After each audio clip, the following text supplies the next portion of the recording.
Channel में आपका बहुत बहुत स्वागत है। हम उपस्थित हैं मासा से संबंधित कुछ और क्वेश्चन लेकर। आज की हमारी कैटेगरी है जो मासा से शेष पर आधारित प्रश्न।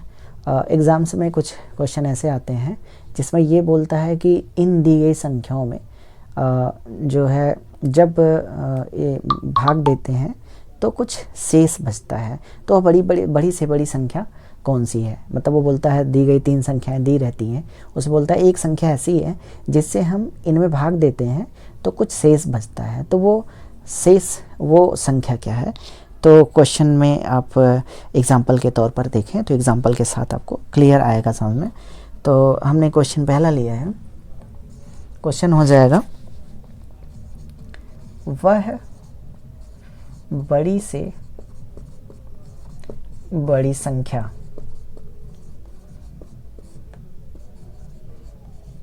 ज्ञात कीजिए जिससे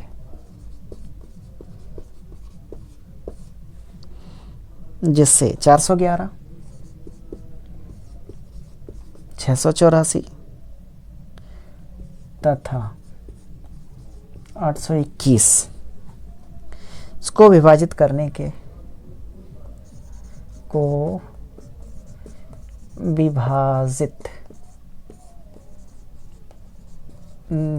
के फलस्वरूप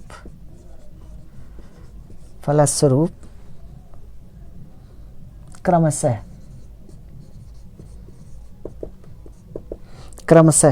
3, 4 तथा 5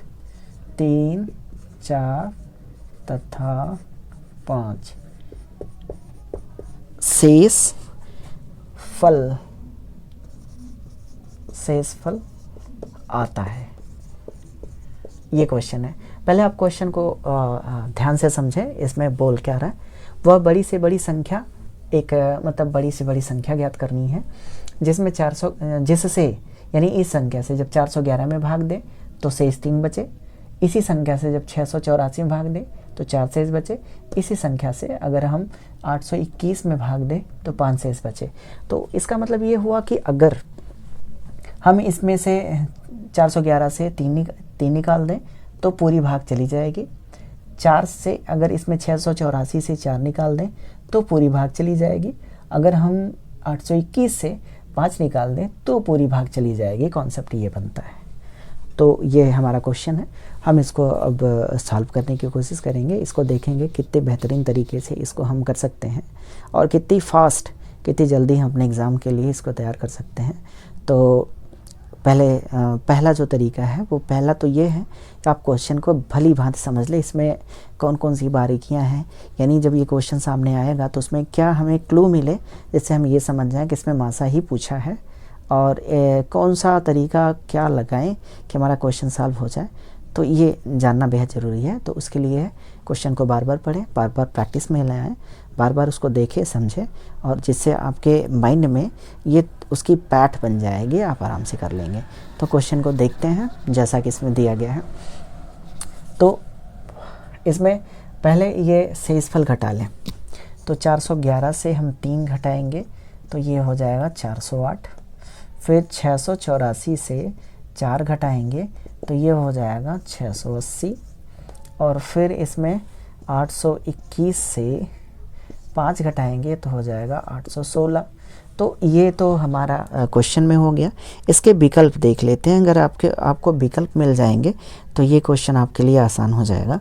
तो इसके विकल्प हैं 136, इसमें है 204, 254 और है 146। ये आपके विकल्प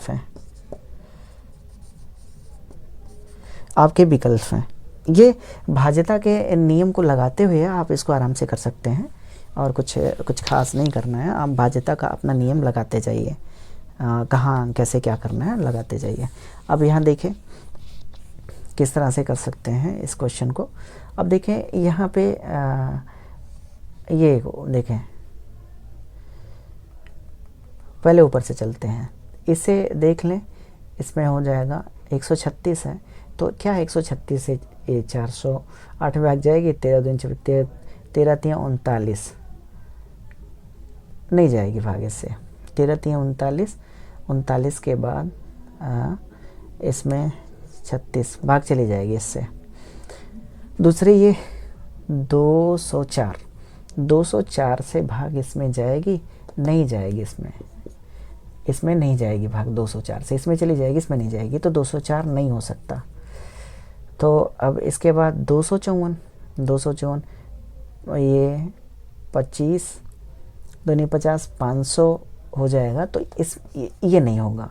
अब ये 14 दूनी 28 14 3 42 ये नहीं होगा, क्योंकि 146 का पहाड़ा पढ़ेंगे, अगर 14 का पहाड़ा पढ़ेंगे तो इसमें भाग नहीं जाएगी। तो इसका हो जाएगा आपका सीधा 136, 17 8 136, इसमें 17 भी है और 8 है, तो आप आराम से देख लेंगे। तो ये आपका यही 136 ही आंसर होगा, आप करके देख सकते हैं, आपका आंसर है। तो सबसे पहले हमने क्या किया, इसमें से इस फल को जो दिया गया उसको घटाया, तो हमें संख्याएं मिली हैं। तो अब संख्याओं में हम देखेंगे कि इसका मासा क्या होगा, यानी दी गई ये संख्या, इनका मासा क्या होगा। मासा के लिए इसमें देखेंगे किन किन संख्याओं से भाग चली जा रही है, किन संख्याओं से भाग नहीं जा रही है, ये देखते हुए आप आराम से इसको सॉल्व कर सकते हैं। तो उम्मीद है ये क्वेश्चन आपका क्लियर हो गया होगा। तो अगर आगे अगले क्वेश्चन की तरफ चलते हैं, फिर से इस क्वेश्चन को रिपीट करके आप इसको समझ सकते हैं, देख सकते हैं, और बार बार ट्राई करके बार बार समझ सकते हैं। जैसे ये क्वेश्चन आपको जो ही आपके एग्ज़ाम में दिखे, आप तुरंत तत्काल उसमें कर सकते हैं क्वेश्चन को। आगे की तरफ बढ़ते हैं। अगला क्वेश्चन हमारा है, ये है, वह बड़ी से बड़ी संख्या कौन सी है।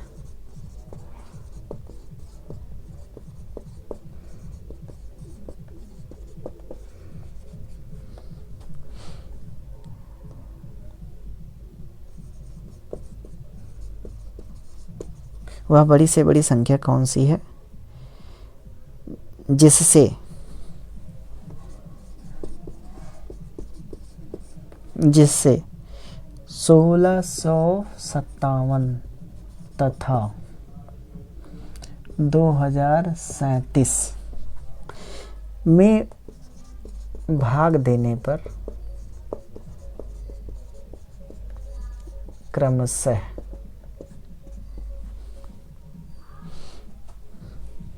6 तथा 5 शेष बचे, यह हमारा है। तो इसमें वह बड़ी से बड़ी संख्या कौन सी है जिससे 1657 तथा 2037 में भाग देने पर क्रमशः 6 तथा 5 शेष बचे। तो इसमें सेम वही अपना तरीका आजमाएंगे।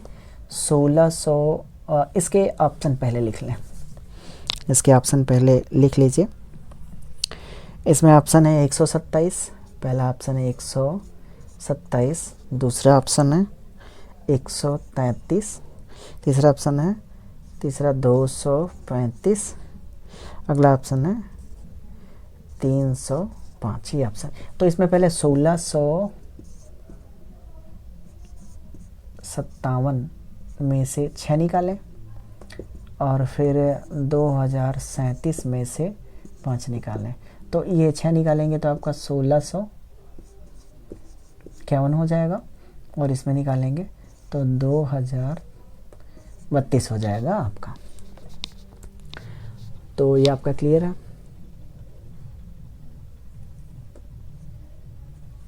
अब क्वेश्चन को सॉल्व करने की कोशिश करते हैं। अब ये मतलब इनमें से एक संख्या ऐसी थी जिसमें इसमें भाग दें तो 6 बचता था, और उसी संख्या से इसमें भाग देते तो 5 बचता था। तो उन संख्याओं को हटा दिए तो जो हमको मिलेगा, इसका मतलब ये हुआ अब इन संख्याओं में जो एक संख्या होगी उससे दोनों में भाग चली जाएगी, ये मतलब हुआ। तो गैस करते हैं कि किस संख्या से हो जाएगा हमारा और किस संख्या से नहीं होगा, ये गैस करते हैं। तो इसमें ये देखिए 6 5 11 12 13। तो पहली चीज़ तो इसमें 13 सीधा सीधा भाग करके देखते हैं।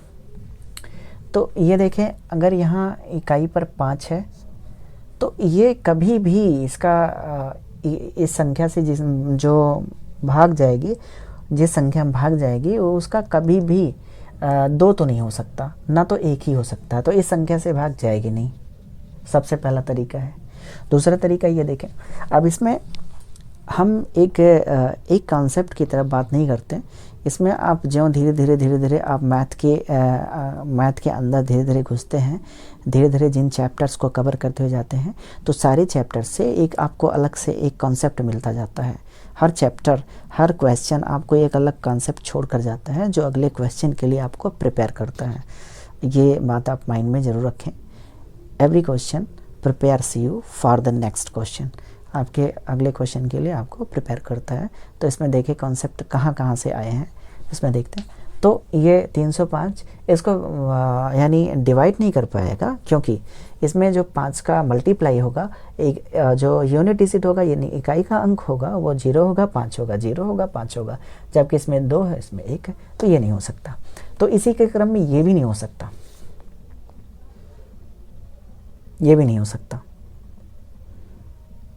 अब आगे ये दो बचते हैं, तो इनको देखें, इनमें से तो कोई ना कोई तो होगा ही, तो किसी एक संख्या से भाग देकर देख लें। तो इसमें 127 है और 133 है। 133 का देख लेते हैं, 19 छक्का 133 होता है, तो 19 छक्का 133 का मतलब ये 127 तो बचे, 19 छक्का 133 मान लीजिए 19 और 6 से दोनों संख्या भाज्य होनी चाहिए। तो आप ये 19 छक्का 19 सत्ते 133 होता है, 7 होता है, 19 सत्ते 133, 19 सत्ते 152, 19 सत्ते 133 होता है, 19 और 7। तो इसका मतलब ये हुआ कि 19 से और 7 से दोनों से भाग उसमें जानी चाहिए। तो वो किसी एक संख्या से भाग दे के देख लें, तो 7 से तो ये संख्या नहीं कटेगी। देख लें, 7 दूनी 14, 2 बचेगा, 7 तियाँ 21, 4 बचेगा, 41 है, तो ये संख्या नहीं कटेगी। तो आपका ये नहीं होगा, कंफर्म नहीं होगा, तो आपका ये आंसर हो जाएगा एग्जैक्ट। तो उम्मीद है ये क्वेश्चन आपको क्लियर हो गया होगा, और किस तरह से हम क्वेश्चन को ऑप्शन के हिसाब से सॉल्व कर सकते हैं, ये भी आपके माइंड में एक चीज़ बिल्डअप हो रही होगी। तो इसी के क्रम में हम अगला क्वेश्चन देखते हैं। अगले क्वेश्चन की तरफ बढ़ते हैं। नेक्स्ट क्वेश्चन हमने लिया है, इसमें आप देखेंगे कहीं भी हम डिवीज़न मेथड का, मल्टीप्लिकेशन किसी भी मेथड का हमने इस्तेमाल नहीं किया है। अपने क्वेश्चन को सॉल्व करने के केवल हमने ऑप्शंस का सहारा लिया है। इसमें है वह बड़ी से बड़ी संख्या जिससे 729 तथा 901 में भाग देने पर क्रमशः शेषफल क्रमशः